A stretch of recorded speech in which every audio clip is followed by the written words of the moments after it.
ভাতার পাল্টা ভাতা ১,৫০০-এর পরিবর্তে ৩,০০০-এর প্রতিশ্রুতি শুধু ক্ষমতার বদল ঘটাতে হবে।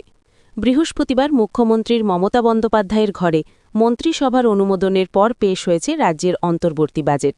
তাতেই দেখা গিয়েছে জনমোহিনী প্রকল্পের জোয়ার। কল্পতরু হয়ে উঠেছেন মমতা বন্দ্যোপাধ্যায়। ভোটের আগের শেষ বাজেটে নারী ভোট ব্যাংকেই আবার দাঁত ফুটিয়ে দিল তৃণমূল, মনে করছেন রাজনৈতিক বিশেষজ্ঞরা। এদিন লক্ষ্মীর ভাণ্ডার প্রকল্পে ভাতার পরিমাণ ৫০০ টাকা বৃদ্ধির কথা ঘোষণা করেছেন রাজ্যের অর্থমন্ত্রী চন্দ্রিমা ভট্টাচার্য।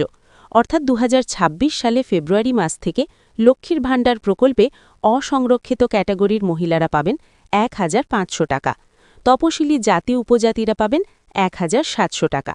কিন্তু শুভেন্দুর দাবি, বিজেপি ক্ষমতা এলে এই টাকা বাড়িয়ে ৩,০০০ টাকা করে দেবে। এদিন বিধানসভার বাইরে সাংবাদিকদের মুখোমুখি হয়ে তিনি বলেন, আমি আমাদের সংকল্পপত্র কমিটির কনভেনারকে পাশে দাঁড় করিয়ে বলছি, এপ্রিল মাসে বিজেপি সরকার এলে ১ জুনের আগে আপনাদের ব্যাঙ্ক অ্যাকাউন্টে ৩,০০০ টাকা করে ঢোকাব। লক্ষ্মীর ভাণ্ডার নিয়ে রাজ্যের নেওয়া সিদ্ধান্ত নির্বাচন মাথায় রেখেই করা হয়েছে বলে অভিযোগ রাজ্যের বিরোধী দলনেতার। তার মতে, লক্ষ্মীর ভাণ্ডার কেবলমাত্র ভোটের কথা মাথায় রেখে করা হয়েছে। সিভিক, প্যারা টিচার এবং যুবশ্রী এপ্রিলে হবে, কিন্তু লক্ষ্মীর ভাণ্ডার মার্চের মধ্যে ঢুকিয়ে দেবে। অসৎ উদ্দেশ্যেই এই ভোট অন অ্যাকাউন্টটা পেশ হয়েছে। আর গোয়াতে ওরা মহিলাদের ৫,০০০ টাকা দেবে বলেছিল, কিন্তু বাংলায় মহিলাদের ১,৫০০ টাকা দেয় কেন? আমি অধিবেশনে প্রশ্ন তুলেছি।